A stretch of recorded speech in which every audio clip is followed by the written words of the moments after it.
Hello friends, hopefully आप सभी लोग अच्छे होंगे। जो लास्ट वीडियो में हमने देखा था कुसी-रीमान इक्वेशन का पूरा detail statement, explanation, examples and ये भी देखा कि जो ये थ्योरम लिखा था इसका कन्वर्स पार्ट ट्रू कब होगा। तो कन्वर्स पार्ट कब ट्रू होता था मैंने बिल्कुल लास्ट में बताया था कि उस फंक्शन के जो पार्शियल डेरिवेटिव्स है ना, जिस पर्टिकुलर पॉइंट पे हम बात कर रहे हैं उसके नेबरहुड में हर पॉइंट पे इसके पार्शियल डेरिवेटिव एग्जिस्ट करे और कॉन्टिन्यूअस हो तो कन्वर्स पार्ट भी ट्रू होता है। तो यहाँ पे जनरल हम करेंगे, जनरल इन द सेंस किसी डोमेन में, ठीक है ना, किसी डोमेन मतलब ओपन कनेक्टेड सेट। तो किसी डोमेन में यही जो पॉइंट वाले मतलब किसी पर्टिकुलर पॉइंट पे जो पूरा कॉन्सेप्ट सीखा था ना, इसका जनरलाइजेशन है। और यहाँ पे डिफरेंस जो पर्टिकुलर पॉइंट पे डेरिवेटिव की बात करते थे ना, f'(z0), अब यहाँ पे हम बात करेंगे एनालिटिक फंक्शंस को लेके उस डोमेन में। एनालिटिक फंक्शन हमने डिटेल में देखा था।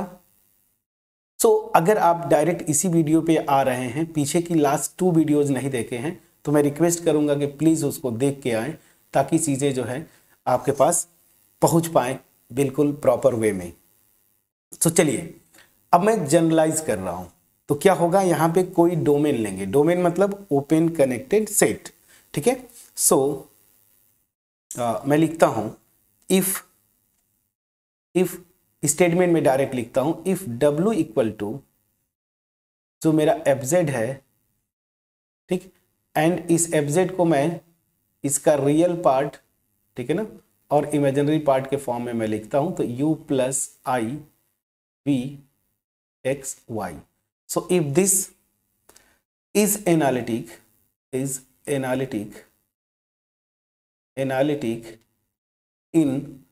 a domain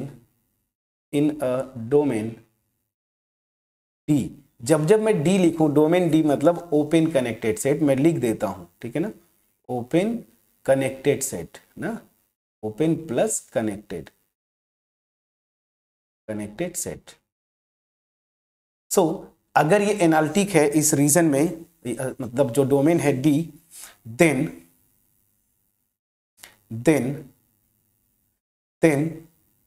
in the domain D इस फंक्शन के जो कि एनालिटिक है इस डोमेन में, उसके रियल और इमेजिनरी पार्ट क्या करेंगे, कुसी-रीमान इक्वेशन को सेटिस्फाई करेंगे। Then in D U and V ना, U और V सेटिस्फाई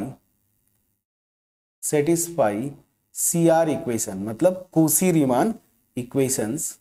और कुसी-रीमान इक्वेशन क्या होगा इसको समझते हैं। कुसी-रीमान इक्वेशन आप पहले ही पढ़े थे क्या, ux this is equal to vy। इसका मतलब क्या हुआ, इसका मतलब मैं आप टोटल लिख देता हूं ऐसे थोड़ा proper, del u by del x, partial derivative मैं बोल रहा था ना, एंड ये हो जाएगा del v by del y, ठीक है ना। और सेकेंड इक्वेशन क्या होगा, u y this is equal to minus v x. इसका मतलब del u by del y this is equal to minus del v by या डेल एक्स, ठीक है ना। क्लियर हुआ। तो चलिए, ऊपर मैं ये नहीं लिखा था, मैं बार बार पार्शियल डेरिवेटिव बोल रहा था। तो पार्शियल डेरिवेटिव मैं कई बार यूज कर चुका हूं, पहले से भी हम पढ़ते आए। तो पिछली वीडियो में मैंने नहीं लिखा था, बट मुझे लगा कि एक बार जरूर लिख देना चाहिए। तो ठीक है, ये मेरा CR इक्वेशन। तो देखिए वही स्टेटमेंट है जो पॉइंट पे हमने किया था वो यहाँ पे है। अब ये स्टेटमेंट क्या बोलता है इसको समझना है, ठीक है ना। ये मेरा कोई एक ओपन कनेक्टेड सेट है D, ठीक है ना, ओपन कनेक्टेड सेट। इसके अंदर बहुत सारे पॉइंट्स होंगे ना, ऐसे मैं क्रॉस कर देता हूँ, बहुत सारे पॉइंट्स होंगे, मे बी इनफाइनाइट, कोई बात नहीं, ठीक है। तो ये बोल कह रहा है कि इस डोमेन में ये फंक्शन जो है एनालिटिक है। मतलब क्या हुआ, एनालिटिक फंक्शन का डिफिनीशन डोमेन में याद करिए, ये जितने पॉइंट है ना, ये हर पॉइंट पे इस फंक्शन का क्या है, डेरिवेटिव एग्जिस्ट करेगा।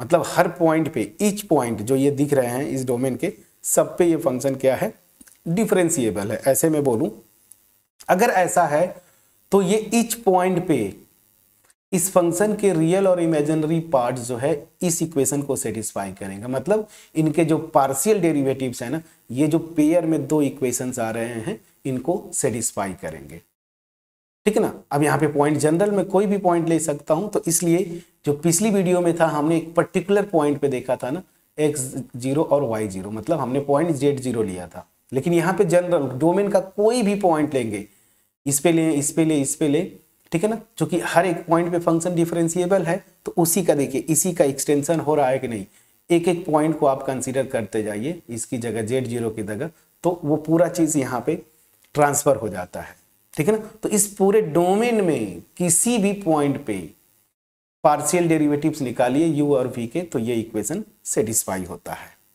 मैं समझा पाया कि नहीं। अब चलिए इसका कन्वर्स पार्ट आ जाते हैं। कन्वर्स पार्ट भी मैंने ये बोला था ना, तो यहीं पे बस मैं नोट करके लिख दूंगा, क्योंकि मैं बहुत डिटेल में एक्सप्लेन कर चुका हूं। तो नोट, इसको कुछ बुक्स में क्या बोलते हैं, नेसेसरी कंडीशन, ठीक है ना। नेसेसरी कंडीशन, नेसेसरी कंडीशन मतलब अगर फंक्शन एनालिटिक है, इसका मतलब क्या हुआ, इफ f इज एनालिटिक ना, एनालिटिक इन D, तो ये इंप्लाई नेसेसरी कंडीशन का मतलब, या फिर ये जो स्टेटमेंट लिखा है इसका मतलब क्या हुआ कि अगर फंक्शन इस डोमेन में एनालिटिक है, तो इस डोमेन के हर पॉइंट पे ये CR इक्वेशन सेटिस्फाइड होंगे। CR equations are satisfied, satisfied, ठीक है ना। ये सेटिस्फाइड मतलब ये दोनों इक्वेशन सेटिस्फाइड होंगे at each point, at each point in domain, domain के हर पॉइंट पे ये CR इक्वेशन सेटिस्फाइड होंगे। कन्वर्स यहां पे भी इन जनरल ट्रू नहीं होता, लेकिन कन्वर्स ट्रू कब होगा, सेम वही बात, अगर ये जो इस थ्रू आउट द डोमेन ये जो पार्शियल डेरिवेटिव्स है ये कॉन्टिन्यूअस हो जाए, बस यही। तो वही मैं अब लिख रहा हूं नोट करके।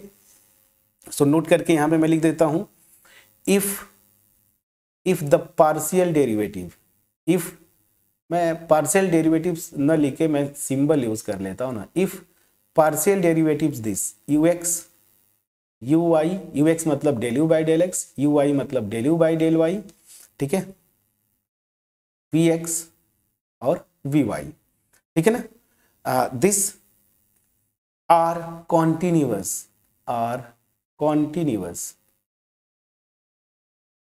Are continuous in the domain D, ठीक है ना, देन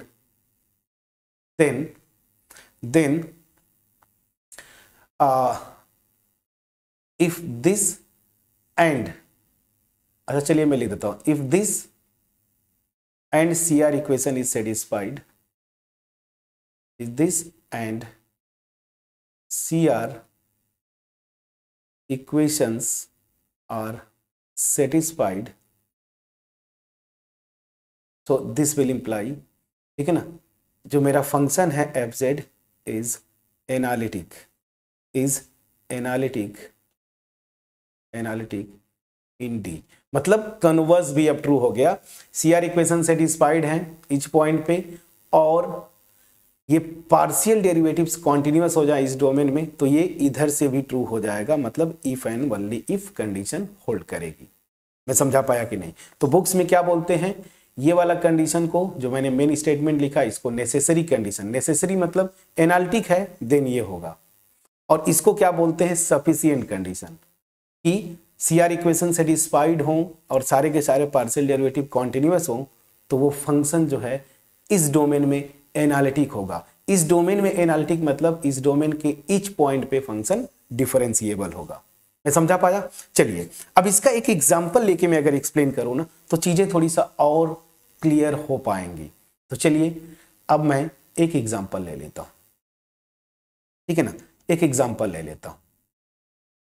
मैंने एक फंक्शन लिया, ये अच्छा कलर यही रखता हूं, late fz this is equal to e to the power x cos y plus I sin y, ठीक है ना।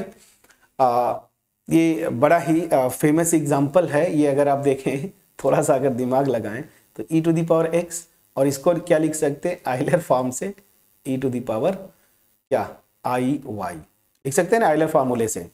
और अब ये सी बात है, ये रेडियंस में मेजर करते हैं एक्स और वाई को, वाई को, चूंकि ये एंगल की जगह पे ना, तो वाई को रेडियन में मेजर करेंगे। तो ये क्या हो जाएगा, इंडेक्स रूल से दिस, और ये मेरा क्या है, e raise to the power z।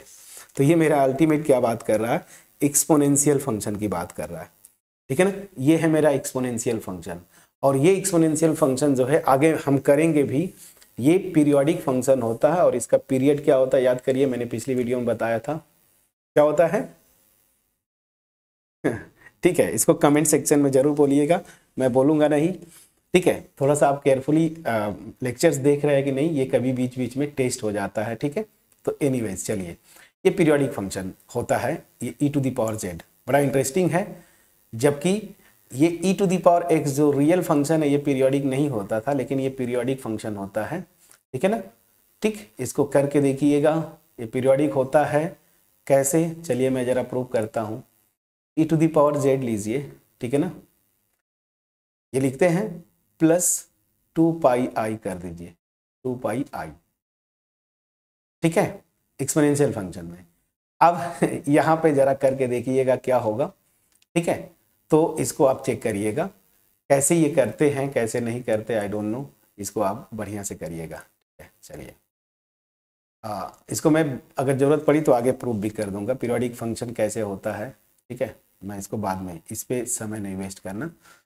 Anyways, ये मैंने फंक्शन लिया, इतना तो आपको पता है कि जैसे रियल फंक्शन में d by d x of e to the power x कितना होता था, e to the power x होता था कि नहीं। उसी तरीके से यहाँ पे भी d बाई डी जेड अगर आप लेते हैं of e to the power z, तो ये भी e to the power z ही होता है, सेम रूल फॉलो करता है। हम यहाँ पे वही प्रूव करेंगे using CR equation, analytic function होने का कंडीशन यूज करके। एनीवेज, यहाँ पे y रेडियंस में मेजर करते हैं, और x तो चलिए यहाँ पे e to the power x है ही। अब इस फंक्शन की अगर मैं बात बोलूं तो थोड़ा सा मैं अब इसको डेप्थ में चलता हूं। इसको मैं लिख सकता हूं e to the power x cos y plus i times e to the power x sin y। Please check करिएगा, ये होगा, ठीक है। तो यहां पे इस फंक्शन का रियल पार्ट जो हम लोग लिख रहे थे u(x, y), रियल पार्ट क्या हो जाएगा, e to the power x cos y, और v(x, y) क्या हो जाएगा, e to the power x sin y, ठीक है।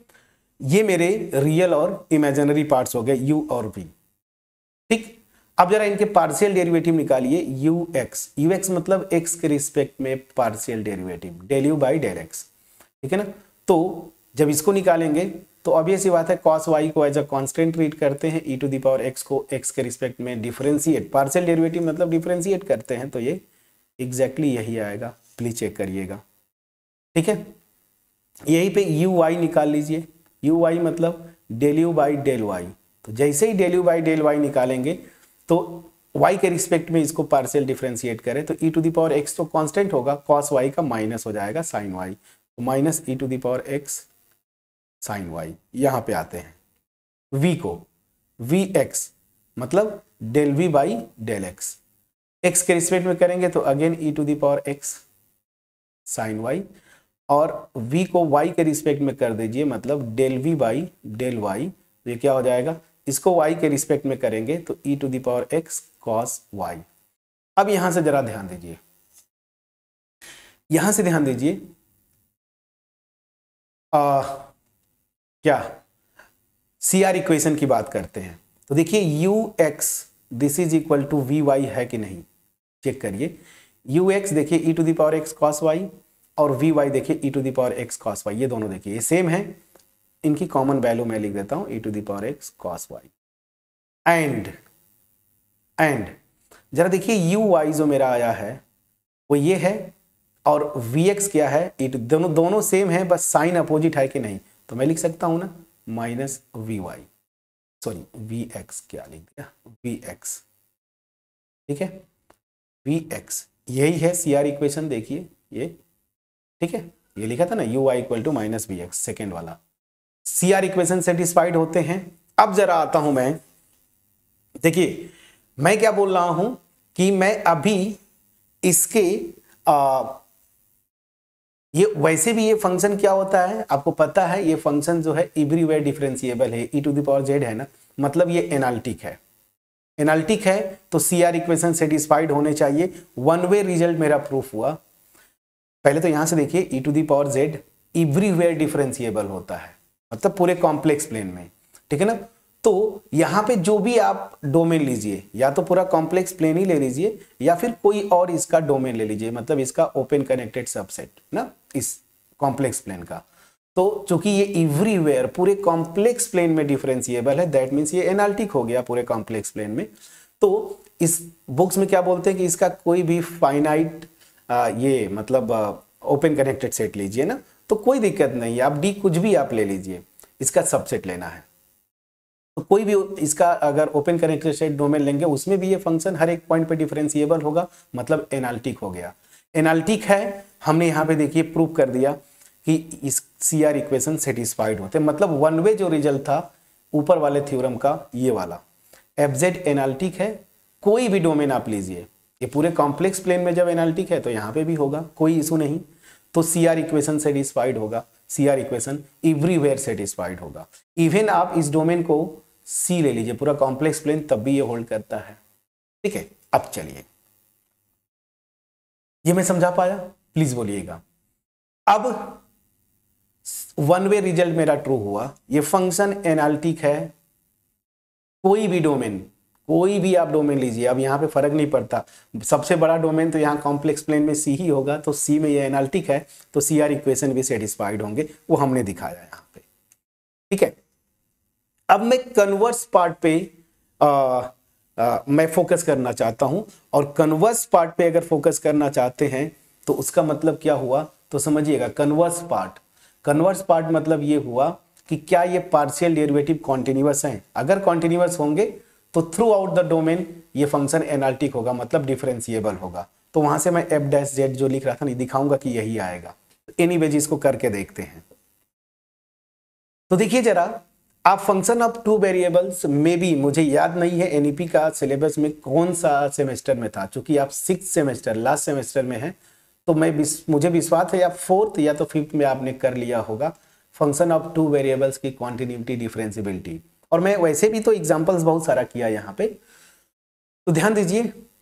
यहाँ पे इंडिविजुअल दो फंक्शन का प्रोडक्ट लीजिए, ये सिंगल वेरिएबल x का एक्सपोनेंशियल फंक्शन कॉन्टिन्यूअस होता है, और cos y भी एक सिंगल वेरिएबल है। अगर मैं वेरिएबल लूं, सिंगल वेरिएबल का ये ट्रिग्नोमेट्रिक फंक्शन है, ये दोनों कॉन्टिन्यूअस फंक्शन है, दो कॉन्टिन्यूअस फंक्शन का प्रोडक्ट कॉन्टिन्यूअस होता है। मतलब क्या हुआ, everywhere in the complex plane ये कॉन्टिन्यूअस है, ए भी कॉन्टिन्यूअस, सेम वे में ए भी कॉन्टिन्यूअस, ए भी कॉन्टिन्यूअस। क्यों? क्योंकि हर एक पार्ट दो कॉन्टिन्यूअस फंक्शन सिंगल वेरिएबल वाला मैं ले रहा हूं, उनका प्रोडक्ट है, तो ये कॉन्टिन्यूअस है throughout the complex plane.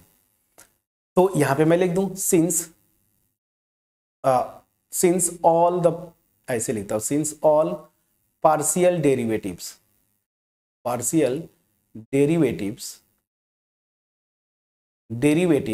ये मैं लिख देता हूं, चलिए ux uy vx vy ना आर कॉन्टिन्यूअस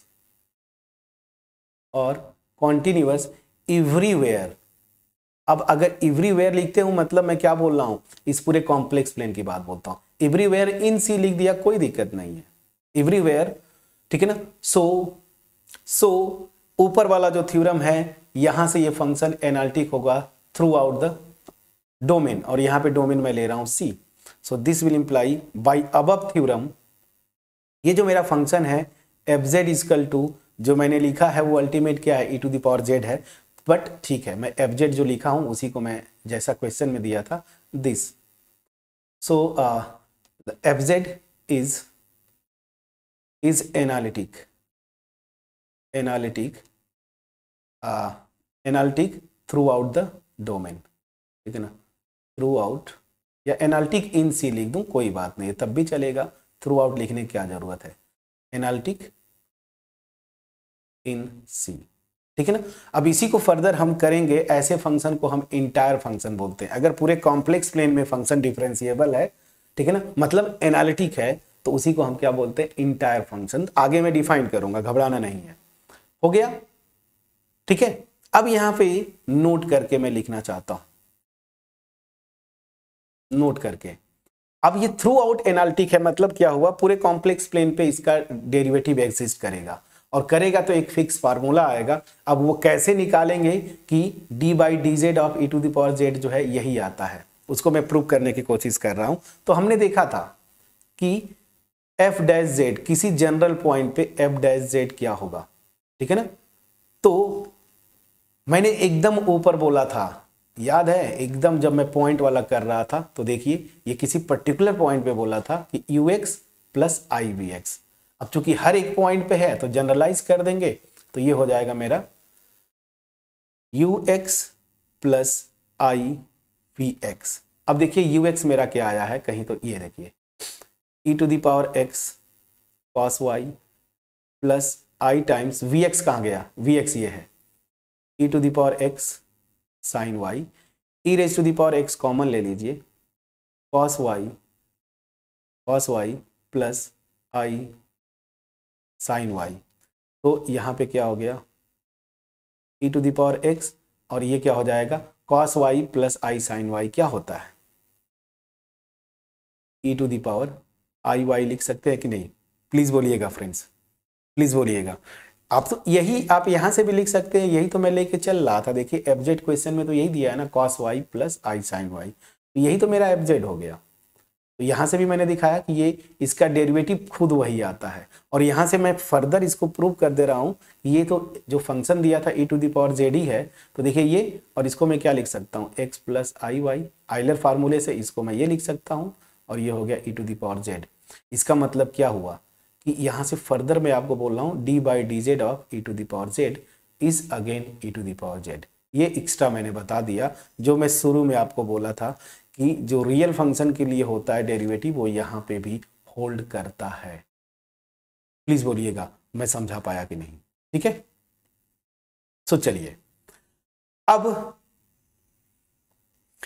यहाँ पे हमने कंप्लीट किया CR इक्वेशंस पे बेस्ड, कुछ भी कॉन्सेप्ट हमने नहीं छोड़ा, ठीक है ना, चाहे वो पॉइंट पे हो या डोमेन पे। बट एक चीज याद रखिए, जो कुछ भी ट्रीटमेंट हमने यहाँ पे किया सब के सब कार्टेशियन कोऑर्डिनेट, अगर ऐसे बोले एक्स वाई के टर्म में था। कभी कभी क्या होता है कि पोलर फॉर्म में भी आ जाता है ना, तो CR इक्वेशन पोलर फॉर्म में क्या होते हैं, बस मैं इसको लिखूंगा स्टेटमेंट।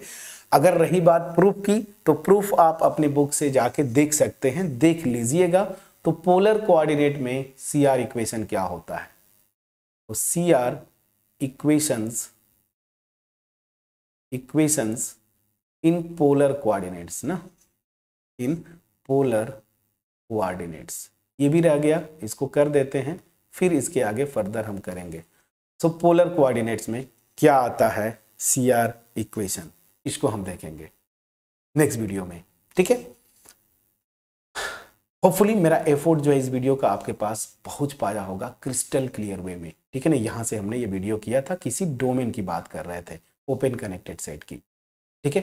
तो विद एग्जांपल और भी सारी चीजें क्लियर हो गई होंगी, ठीक है फ्रेंड्स, ठीक है। चलिए, सो इसको करेंगे, बट एक चीज जो मैं बोल रहा था, वीडियो को यहीं पे पॉज करिए, और जो मैं बोल रहा था ना कि e to the power z जो होता है ना, जो हमारा रियल फंक्शन होता था e to the power x, ये पीरियोडिक नहीं होता है, लेकिन e to the power z जो है वो पीरियोडिक होता है। तो पीरियोडिक फंक्शन के डिफिनीशन से जरा निकाल के बताइए कि इसका पीरियड क्या होगा, e to the power z जो एक्सपोनेंशियल फंक्शन होता है। प्लीज इसको बताइए, बिल्कुल आप इसको पॉज करें और यहीं पे देखें क्या होता है। आपने ट्राई किया फ्रेंड्स, और मैंने जो बोला था इसको मैंने हिंट भी दे दिया था, लेकिन आई डोंट नो आपने ट्राई किया कि नहीं। चलिए, मैं बार बार बोल रहा हूँ, एक्चुअली मैं खुद कुछ वीडियो 6 to 7 वीडियोस बहुत पहले मैंने अपलोड किया था, तो मैं भी अब वापस उन वीडियोस को जाके नहीं देखा, वहाँ पे मैंने एक्सपोनेंशियल फंक्शन को बताया था कि नहीं, और अगर मैं सही हूँ तो जरूर बताया हूँगा, नहीं बताया तो यहाँ पे फिर से कर देता हूँ। मैं कुछ भी अधूरा आपके लिए नहीं छोड़ता। तो याद रखिए, जो एक्सपोनेंशियल फंक्शन रियल वेरिएबल पे होता था, ये e to the power x, ये पीरियोडिक नहीं होता है, लेकिन e to the power z periodic होता है, और इसका पीरियड जो होता है ना, कॉन्जुगेट नंबर होता है, मतलब 2 पाई i होता है। मैंने हिंट दिया था शुरू में, इसको कर लीजिए। देखिए fz को मैंने लिया क्या, e to the power z। ठीक, मैंने ये फंक्शन लिया, पीरियोडिक फंक्शन है, इसका पीरियड 2 पाई आई होता है। तो मैं क्या करूंगा, यहाँ पे ध्यान दीजिए, z याद करिए जो हम लोग करते थे function of x plus T से रिप्लेस करते थे x को, तो fx आ जाए फॉर एवरी x। तो मैं बोलता था कि ये फंक्शन रियल फंक्शन में ये फंक्शन पीरियोडिक होगा और उसका पीरियड t होता था ना। तो यहाँ पे मैं बोल रहा हूँ 2 पाई आई ले लीजिए। ठीक, जैसे ही 2 पाई आई लेंगे ये मेरा क्या हो जाएगा, e रेज के पावर z प्लस 2 पाई आई। ठीक है, ये होगा। अब जरा इसको थोड़ा सा मुझे दिखाना यही ना कि e to the power z ही आएगा। fz को ये लिया, अब मैं ये बोल रहा हूं ये कंडीशन, तो मैं दिखाऊंगा कि fz ही आना चाहिए। तो इसको दिखाने के लिए मैं चलिए यहाँ पे आता हूँ थोड़ा सा, इसको मैं लिख सकता हूँ e to the power z को e to the power x plus i y plus 2 pi i, ये है। तो इसको तो मैं ये लिख सकता हूँ ना e to the power x into E के पावर, ये आई वालों को एक साथ रखूंगा, आई वाई प्लस 2 पाई। ठीक है ना, ये हो गया। अब चलिए जरा फर्दर आगे बढ़ते हैं। आइलर फार्मूला लगाइए, e to the power x को बाहर ही रहने दीजिए, e to the power x को मैंने बाहर लिखा। आइलर फार्मूला ये क्या हो जाएगा, cos y plus 2 pi plus आई साइन y प्लस 2 पाई। अब आपको पता है कि चाहे cos हो या साइन हो, 2 पाई प्लस थीटा, जैसे cos 2 pi plus theta cos theta होता है, sine 2 pi plus theta sine theta होता है। तो ये क्या हो जाएगा, cos y प्लस आई साइन y। और यहां से देखिए e to the power x, और ये क्या हो जाएगा e to the power i y Euler फार्मूले से, और ये क्या हो जाएगा e to the power x plus i y, मतलब e to the power z। और ये क्या हो गया, f ऑफ z। तो मैं क्या लेके चला था, f of z plus 2 pi आई लेके चला और दिखा दिया f ऑफ z होता है। That means e to the power z एक पीरियोडिक फंक्शन है और इसका पीरियड क्या होता है, e to the power z का period is 2 pi i, 2 pi i. मैं समझा पाया कि नहीं, ठीक है ना। तो इसका प्योरली इमेजिनरी होता है पीरियड 2 पाई आई।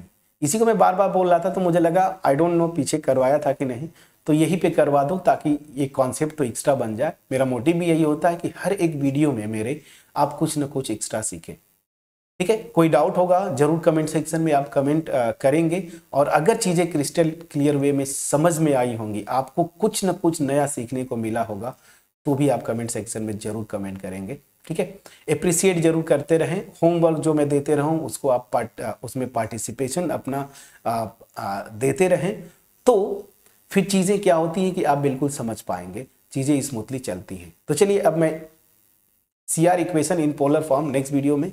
ठीक है, तब तक अपना ख्याल रखें, पढ़ाई करते रहें। Thank you so much friends for watching my videos.